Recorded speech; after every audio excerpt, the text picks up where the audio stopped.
Bienvenue sur Cyber Security Learning. Aujourd'hui, on plonge dans un concept vraiment fondamental en cybersécurité moderne, l'architecture Zero Trust. Oui, bonjour. C'est un sujet essentiel aujourd'hui. Essentiel, parce que face à l'adoption massive du cloud, au télétravail qui s'est généralisé, et puis bon, à des menaces toujours plus sophistiquées, la manière traditionnelle de sécuriser les systèmes, elle montre ses limites, non? Ah, tout à fait. Le problème de fond, il vient des modèles de sécurité classiques, ceux qui reposent sur une confiance, on va dire implicite, accordée à tout ce qui se trouve à l'intérieur du périmètre réseau de l'entreprise. Le fameux modèle du château fort. Exactement. Sauf que ce principe, aujourd'hui, il est dépassé. Le Zero Trust, qui a été pas mal popularisé par John Kindervag chez Forrester à l'époque, part du postulat inverse. Ne jamais faire confiance, toujours vérifier. En anglais, never trust, always verify. Ne jamais faire confiance, toujours vérifier. Voilà. Dans cette optique, la confiance, c'est vu comme une vulnérabilité en soi. D'accord, c'est une approche radicalement différente. Alors comment cette philosophie de zéro confiance, elle se traduit en principes concrets?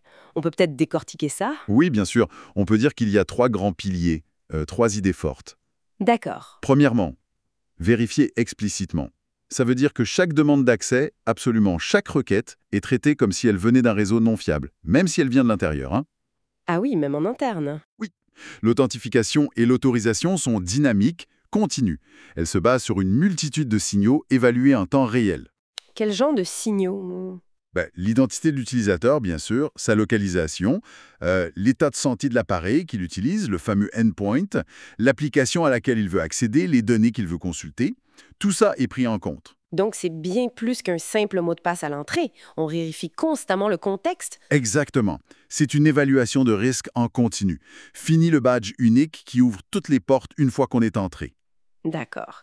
Ça, c'est le premier pilier. Et le deuxième? Deuxième pilier, utiliser l'accès aux moindres privilèges. Le principe, c'est d'accorder aux utilisateurs, mais aussi aux services, aux applications, uniquement les permissions minimales nécessaires pour accomplir une tâche spécifique. Le strict minimum. Voilà. On parle de Just Enough Access, ou JEA. Et souvent, cet accès est accordé pour une durée limitée. C'est le Just in Time, le JIT. Juste assez, juste à temps. C'est ça. L'intérêt, c'est de minimiser l'impact potentiel si un compte venait à être compromis. Si un pirate prend le contrôle d'un compte, eh bien, il n'aura accès qu'à très peu de choses. Ça limite énormément les dégâts. Logique, ça permet de contenir une éventuelle intrusion. Et la troisième idée clé? La troisième, c'est de présupposer la compromission. En anglais, assume breach. On part du principe qu'une violation de sécurité est inévitable ou même qu'elle a peut-être déjà eu lieu sans qu'on le sache. C'est un peu pessimiste, non? Réaliste, je dirais. Ça change la perspective. La sécurité ne vise plus seulement à prévenir les intrusions, mais aussi et surtout à les détecter le plus rapidement possible et à contenir leur propagation. Comment on contient la propagation visant? Principalement grâce à la segmentation et, de manière encore plus fine, à la micro-segmentation du réseau. On crée des cloisons étanches entre les différentes parties du système d'information pour qu'un attaquant ne puisse pas se déplacer latéralement facilement. C'est fascinant comme changement de paradigme. On comprend bien que le périmètre réseau traditionnel, la muraille externe, elle perd de sa pertinence. Exactement. Si ce n'est plus le réseau physique, la localisation qui définit la confiance, qu'est-ce qui prend le relais? Vous avez parlé de l'identité. Précisément. La localisation physique, aujourd'hui, ce n'est plus un indicateur de confiance fiable. On peut travailler de n'importe où, se connecter depuis n'importe quel réseau. Le nouveau périmètre, la nouvelle frontière à défendre, c'est l'identité. L'identité de qui ou de quoi? De l'utilisateur, bien sûr, mais aussi de l'appareil utilisé.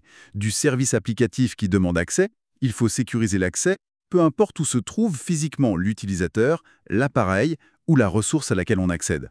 Et c'est là qu'interviennent tous les outils de gestion des identités. Tout à fait.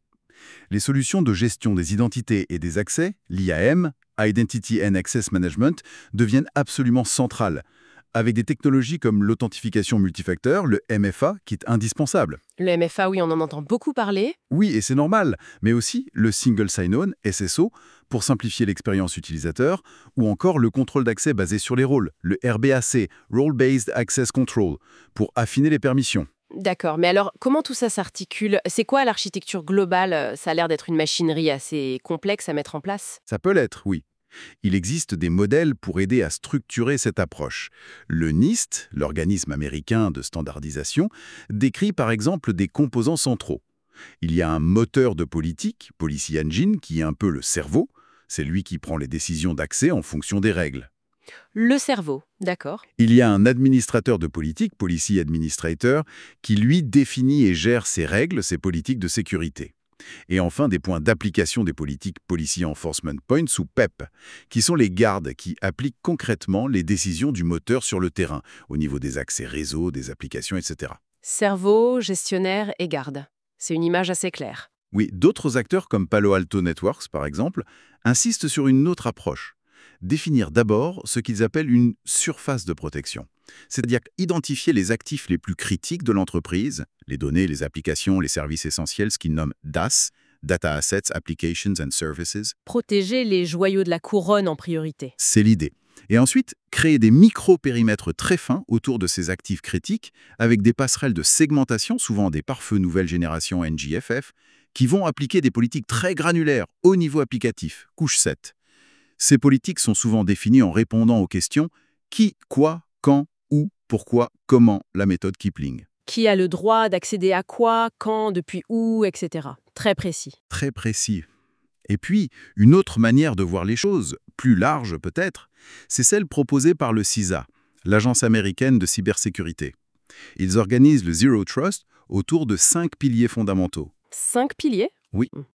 L'identité, les appareils, les points de terminaison, les réseaux, les applications et workloads, les charges de travail applicatives, et enfin les données. Identité, appareil, réseau, application, données. Voilà. Et tout cet ensemble repose sur des capacités transverses qui sont cruciaux.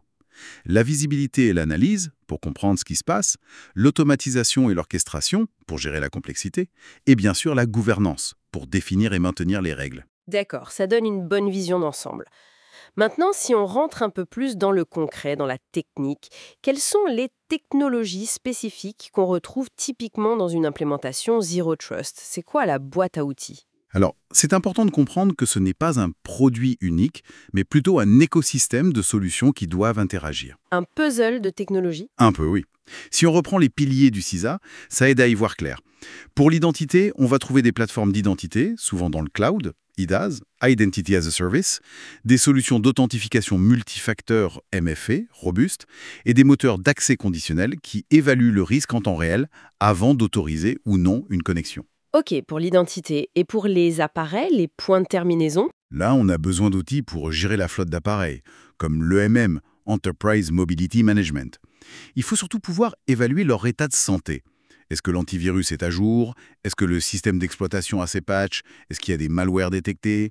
C'est le rôle des outils EDR, Endpoint Detection and Response pour les postes de travail, et MTD, Mobile Threat Defense pour les mobiles. L'état de santé de l'appareil devient une condition d'accès. Si mon PC est jugé malade, je n'accède pas aux ressources critiques. Exactement. Ensuite, pour les réseaux. La star, c'est la microsegmentation, pour isoler les ressources les unes des autres. Ça peut être fait via des pare-feux nouvelle génération, NGFW, ou des technologies spécifiques de segmentation. On entend aussi beaucoup parler de ZTNA. ZTNA, Zero Trust Network Access. C'est ça. C'est une approche qui remplace souvent les VPN traditionnels pour l'accès distant aux applications. Le ZTNA établit des connexions sécurisées et directes entre un utilisateur authentifié et une application spécifique, sans donner accès à tout le réseau. C'est plus ciblé, plus sécurisé. Mais attention, ZTNA n'est qu'une partie du Zero Trust global, qui est bien plus large. D'accord, ZTNA pour l'accès réseau sécurisé. Il y a aussi le SASE. Oui, le SASE, Secure Access Service Edge, c'est encore un autre concept qui combine le ZTNA avec d'autres services de sécurité réseau, comme le pare-feu en tant que service, la passerelle web sécurisée et des capacités réseau, comme le SD-WAN, le tout délivré depuis le cloud. C'est une architecture très orientée cloud et mobilité. D'accord, et pour les applications et les données elles-mêmes? Pour les applications, il faut intégrer la sécurité dès le développement, l'approche DevSecOps. Et pour contrôler l'usage, notamment des applications SaaS dans le cloud, on utilise des KSB, Cloud Access Security Broker. Ils permettent de voir ce qui se passe, d'appliquer des politiques et de protéger les données qui transitent. Et pour les données, la protection directe? Là, c'est crucial d'avoir des outils de classification pour savoir où sont les données sensibles. Ensuite, le chiffrement, évidemment, au repos et en transit. Et enfin, des solutions de prévention des fuites de données, les DLP.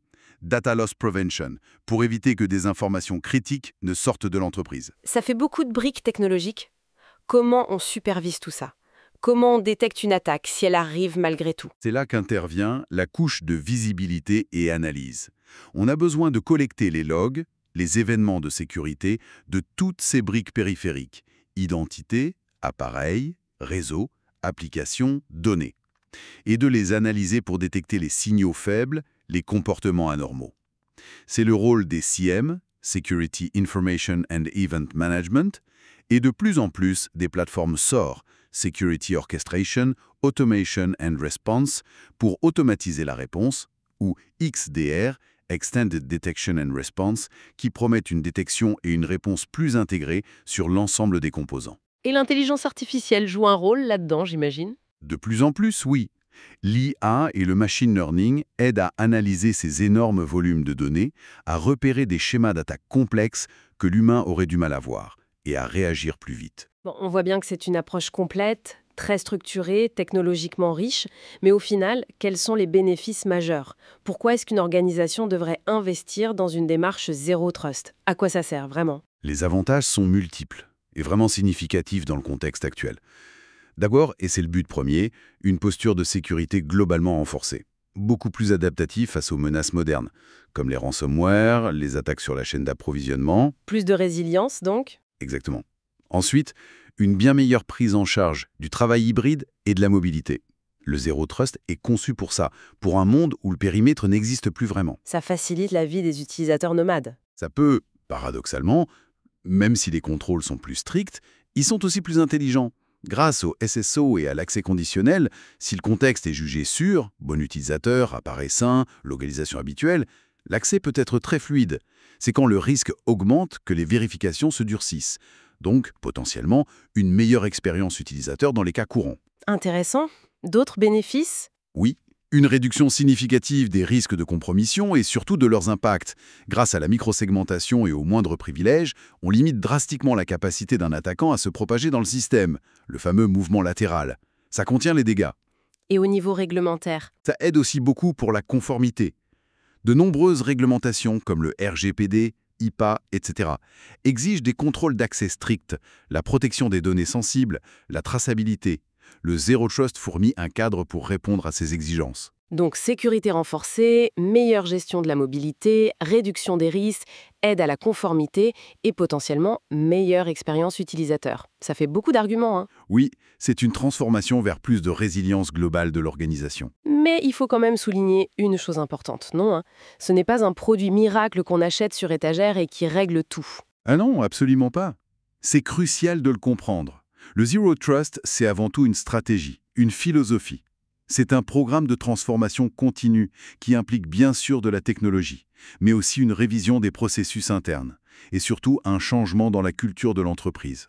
Il faut que tout le monde comprenne et adhère à cette idée de vérifier d'abord. C'est un voyage, pas une destination unique. Tout à fait. Ça prend du temps, ça demande de la planification, des investissements, de l'accompagnement au changement. Voilà qui éclaire bien ce concept clé de Zero Trust. On voit que c'est une approche exigeante, c'est certain, mais qui semble de plus en plus nécessaire dans le paysage actuel de la cybersécurité. En effet, c'est une réponse adaptée aux réalités d'aujourd'hui.